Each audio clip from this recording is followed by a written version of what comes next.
Welcome back friends, ये हमारी video number 2 information technology IT class 9th के लिए। और प्रीवियस वीडियो नंबर 1 में हमने स्टार्ट किया था सब्जेक्ट स्पेसिफिक स्किल्स के अंदर unit 1 introduction to IT and IT industry को। तो अगर आपने प्रीवियस वीडियो नहीं देखी है, उसके नोट्स आपके पास नहीं है, तो पूरी जो प्लेलिस्ट है उसका लिंक आपको डिस्क्रिप्शन बॉक्स में मिलेगा, वहाँ पर आप चेक कर सकते हैं। तो इस वीडियो के अंदर भी कुछ और टॉपिक्स हम यहाँ पे डिस्कस करेंगे एंड इसके जो नोट्स हैं वो भी आपको डिस्क्रिप्शन बॉक्स में मिलेंगे। एंड फाइनली इन टॉपिक से रिलेटेड जो हमारे इंपॉर्टेंट क्वेश्चंस हैं उनको भी हम डिस्कस करने वाले हैं। तो स्टार्ट करते हैं। वीडियो नंबर 2 है हमारी ये। तो पहला इसमें टॉपिक है आईटीज़ का। तो देखिए, आईटी तो हमने समझा कि इंफॉर्मेशन टेक्नोलॉजी होता है, यानी कि टेक्नोलॉजी की मदद से अगर हम इंफॉर्मेशन को मैनेज करते हैं, शेयर करते हैं, उसको हम मैनिपुलेट करेंगे तो उसको हम आईटी कह देते हैं, जिसमें हार्डवेयर सॉफ्टवेयर दोनों आता है।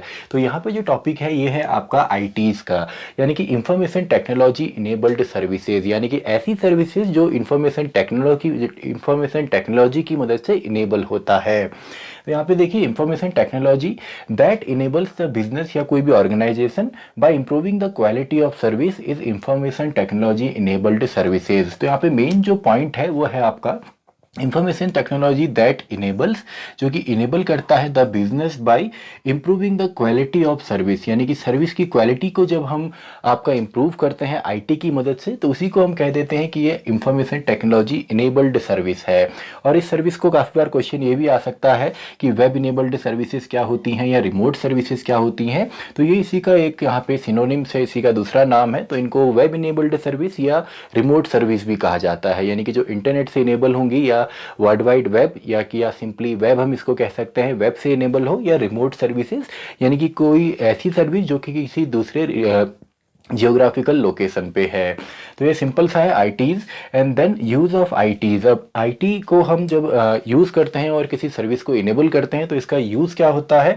It improves efficiency and speed of an organisation. किसी भी ऑर्गेनाइजेशन की या किसी भी बिजनेस की स्पीड जो है उसको ये बढ़ाने में हेल्प करता है। आईटी की मदद से काम हमारा जल्दी होगा।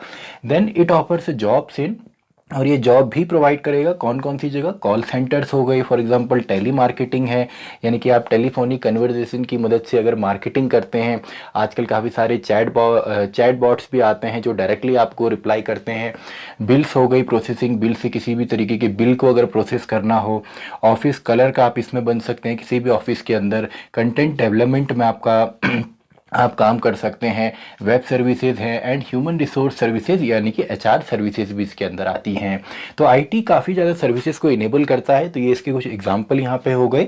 तो नेक्स्ट है हमारा बीपीओ सर्विसेज, या बीपीओ इंडस्ट्री भी इसको बोला जाता है। तो बीपीओ सर्विसेज या बीपीओ इसका फुल फॉर्म है बिजनेस प्रोसेस आउटसोर्सिंग।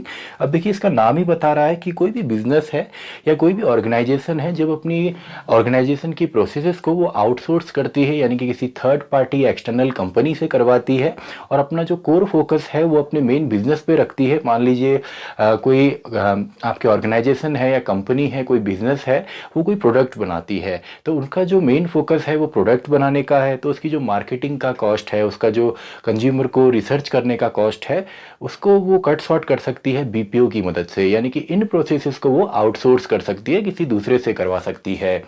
तो सिंपल सा है, when companies outsource business processes to a third party या एक्सटर्नल कंपनी, तो इसी को हम बोल देते हैं business process outsourcing. Then the primary goal is to cut cost, ये कॉस्ट को कम करेगा, एंड फ्री अप टाइम को भी यहाँ पे फ्री करेगा, and focus on core aspects of the business, यानी कि जो मेन गोल है उस पर फोकस किया जाएगा। और जितना मार्केटिंग का कॉस्ट है या जो ट्रांसपोर्ट का कॉस्ट है, एडवर्टाइजिंग का कॉस्ट है, या उसका जो प्रोसेस है, वो किसी दूसरी पार्टी से या थर्ड पार्टी कंपनी से करवाया जाता है। सम सर्विसेज आज, अब इसमें मल्टीमीडिया की सर्विस है, डिज़ाइन की है, हेल्थ केयर सिस्टम्स हैं, आपका आईटी सर्विसेज हो गई, टेली मार्केटिंग हो गई, या सोशल मीडिया मैनेजमेंट या मार्केटिंग हो गई। तो ये सभी आपका बीपीओ के अंदर आता है, सिंपली कॉल सेंटर्स भी इनको कहा जाता है। नेक्स्ट है आपका बीपीएम इंडस्ट्री इन इंडिया। अब देखिए, बीपीएम इंडस्ट्री, बीपीएम का फुल फॉर्म है बिजनेस प्रोसेस मैनेजमेंट। अब यहाँ पे देखिए, बीपीओ में तो हम आउटसोर्स करते हैं, लेकिन जो आपका बिजनेस प्रोसेस मैनेजमेंट है, ये इसका नाम ही बता रहा है कि प्रोसेस को मैनेज करने की यहाँ पे बात होगी। तो it is a method that usage various methods, या इसको हम बोल सकते हैं इट इज़ अ टेक्निक कि एक टेक्निक है that uses various method to discover करना, मैनेज करना, ऑर्गेनाइज करना, एनालाइज करना एंड फाइनली इंप्रूव करना बिजनेस की प्रोसेसेस को। एक बिजनेस, जब भी आप कोई बिजनेस करते हैं या कोई भी ऑर्गेनाइजेशन है तो उसके अंदर काफ़ी सारी प्रोसेसेस होती हैं, तो उन प्रोसेस को मैनेज करने का ही जो काम है वो बीपीएम इंडस्ट्री करती है। तो सिंपल सा है। अब देखिए इनमें काफ़ी बार डिफरेंस भी आ सकता है कि बीपीएम और आपका जो बीपीओ है इनमें क्या डिफरेंस है। तो इसका मेन डिफरेंस यही है कि बीपीओ आउटसोर्सिंग पे फोकस करेगा, अपनी प्रोसेसिंग किसी और से करवाएगा, लेकिन जो बीपीएम है ये अपनी प्रोसेस को खुद ही मैनेज करता है। और मैनेज करने के तरीके क्या हैं, उसको ऑर्गेनाइज करना, एनालाइज करना, इम्प्रूव करना, डिस्कवर करना, जो भी वहाँ पे प्रोसेसेस हैं। तो नेक्स्ट है हमारा एमएनसीज, यानी कि मल्टीनेशनल कंपनीज भी कह सकते हैं, कॉरपोरेशंस भी कह सकते हैं। तो MNCs have their headquarters outside India. इनके जो मेन ऑफिसेज होते हैं या हेडक्वार्टर्स जो होते हैं जहाँ से पूरा ये कंट्रोल करते हैं वो इंडिया से बाहर होते हैं। अब जरूरी नहीं है एमएनसीज जो है वो इंडियन एमएनसीज भी हो सकती हैं, यानी कि जो मल्टीनेशनल जो इंडस्ट्री या कॉरपोरेशंस होती हैं ये इंडियन भी हो सकती हैं। These operate in multiple locations. अब मल्टीनेशनल है तो अलग अलग लोकेशंस या नेशंस पे काम करेंगी। They help to external clients.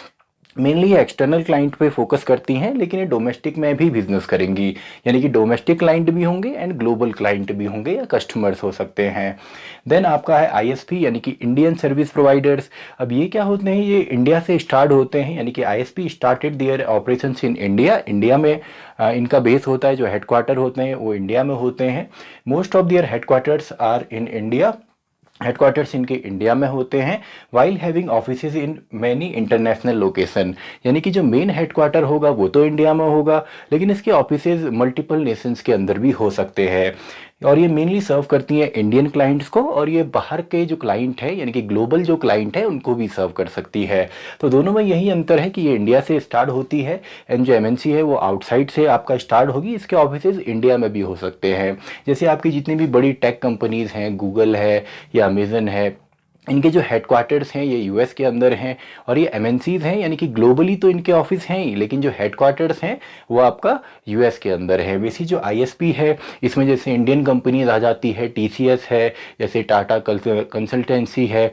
तो टाटा जो है वो इंडियन एमएनसी है, लेकिन इसका हेडक्वार्टर इंडिया में है, लेकिन ये एक ग्लोबल कंपनी है, यानी कि ये भी एक तरीके से एक एमएनसी है। देन फाइनली हमारा यहाँ पे आ जाता है आपका जीआईसी।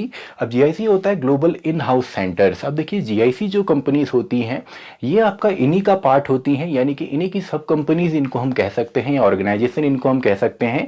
और ये मेनली सर्व करती हैं इन्हीं कंपनीज के बेनिफिट के लिए, यानी कि इन्हीं को ये सर्व करेगी, कोई एक्सटर्नल आउटसोर्सिंग यहाँ पे नहीं होगी। तो owned and operated by same company receiving the services, यानी कि सेम कंपनी ही इनको ओन करती है। और ये मेनली रिसर्च एंड डेवलपमेंट हो गया, एनालिसिस करना है, कहीं पे एडवर्टीजमेंट करना है, तो उनके लिए इनको बनाया जाता है, यानी कि इन्हीं कंपनीज का ये पार्ट है। तो आई होप आपको ये समझ में आया होगा।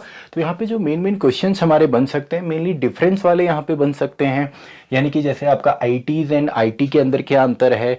आईटी तो आपका मेनली इंफॉर्मेशन टेक्नोलॉजी है, और आईटीज़ आपका इंफॉर्मेशन टेक्नोलॉजी की मदद से जो सर्विसेज इनेबल होती हैं वो हो गई।